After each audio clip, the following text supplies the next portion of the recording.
Partenza con il freno a mano per l'economia siciliana. Da gennaio a marzo 2012 il numero di imprese che ha chiuso i battenti ha superato infatti quello delle nuove iscrizioni, registrando un saldo negativo di 1.789 e una riduzione dello stock delle imprese pari allo 0,49%. A soffrire di più sono le ditte individuali, le cui cessazioni rappresentano l'82% del totale. Prende le mosse da questi dati l'indagine svolta dall'Osservatorio economico di Unioncamere Sicilia presentata a Palermo. La crisi nell'isola impone alle aziende anche drastici tagli alla spesa e investimenti ridotti al lumicino.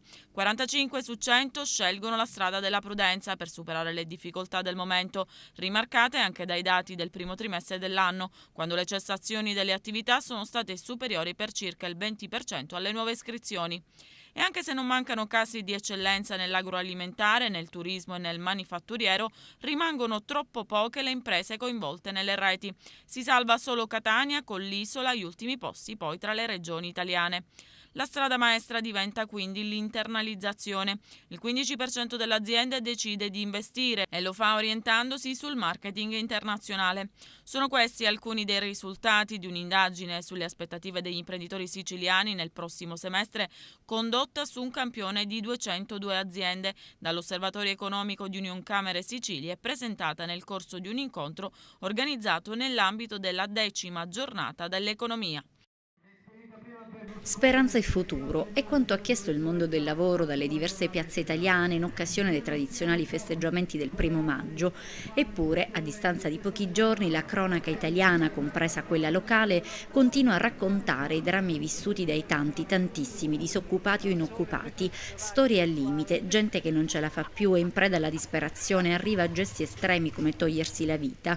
Altri invece che pur di tirare avanti pensano di mettere a segno delle rapine, ma a volte la coscienza prevale sulla necessità, come nel caso del 51enne disoccupato che ieri, armato di taglierino, si è presentato all'ufficio postale di via Roma a Porto Empedocle, annunciando ai presenti di voler compiere una rapina, un gesto dettato dalla disperazione e non certo dal malaffare. L'uomo infatti non è riuscito ad intimorire i presenti, i quali, vista la situazione di disagio economico dell'uomo, hanno addirittura fatto una colletta per lui. Ma purtroppo questa è solo una delle tante storie di disperazione che si stanno registrando in tutto il paese.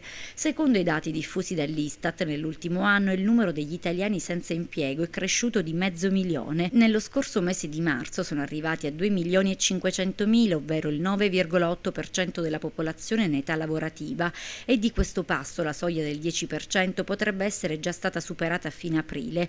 Ma c'è un altro record altrettanto negativo, riguarda i giovani tra i 15 e i 24 anni. A marzo 1 su 3 considerati quelli attivi non aveva un impiego.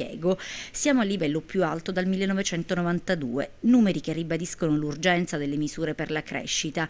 E intanto l'impresa siciliana, attraverso una drastica riduzione dei costi, tagli alla spesa e agli investimenti, sembra fronteggiare la crisi. Secondo i dati diffusi da Unioncamere Sicilia, infatti, a fronte di 10.685 imprese cancellate dai registri camerali nei primi 3 mesi del 2012, le nuove iscrizioni sono state 8.906, a crescere soprattutto l'export, aumentato nell'ultimo anno del 15%, dato che attesta l'isola al primo posto tra quelle meridionali e all'8° tra tutte le regioni italiane.